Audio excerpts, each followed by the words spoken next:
You know, this is a kid who grew up on a sugar cane plantation where his father and grandparents would with a machete cut down bamboo and sugar cane. Right.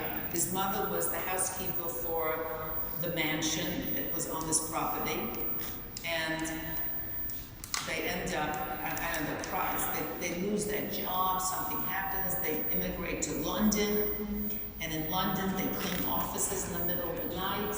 He gets a scholar because he's talented, he's always this crazy kid. He works at night helping his parents clean office buildings and restaurants. He gets a scholarship to one of the art schools in London. It's like, it's crazy. These things happen, and then we connect with him, and the rest is history. Again, I mean, it's just crazy. Things happen. Oh, but the best part about that is that he has a residency here, right? We're at a dinner party with somebody who says, "Where's this artist from?" And we went there. I said, "Well, he's Colombian." He said, "Well, we're Colombians. What city is in Colombia?" I said, "I'm not sure. Let me call them and find out." So turns out that the people who we're having dinner with is a family that owned that plantation. Crazy. This is life. I mean, it's crazy. Life is absolutely crazy. So I hope they bought his work. So what? I hope they bought his work. Oh, they did better than that. They commissioned him. Turns out that after they left for London, this family built a school for the children whose parents work on the plantation, and they commissioned him to do this big mural for the school. So the circle, it was like, but you should have seen the scene in our living room, okay, with Oscar and the plantation owner family, right, coming together on a whole new social level. I mean, this was like crazy. His mother was the housekeeper.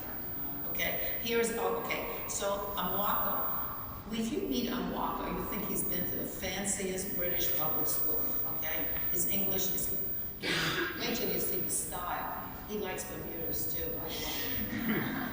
He loves Bermudas. He's got great knees. Very sexy. I'm sorry he's not here because I would introduce you. That's his studio up there, if you saw it, the artist in residence. Yeah. So, turns out, this is my last story, very fast. So it turns out, his mother's a cook in Ghana. He helps us, sometimes she has heavy responsibilities for cleaning, so he comes in he comes in to help her. And one day, the man that she's cooking for says to him, "Well, what do you want to be, when you grow up?" And he says, "Well, I'd love to be an artist." And the mother is horrified. Like his man asks you something serious and you're like playing games here, How are you going to make a living? What is this artist crap, Man hears this and he says, "I'm going to pay for you to go to art school." And that's what happens. He pays for him to go to art school in Ghana.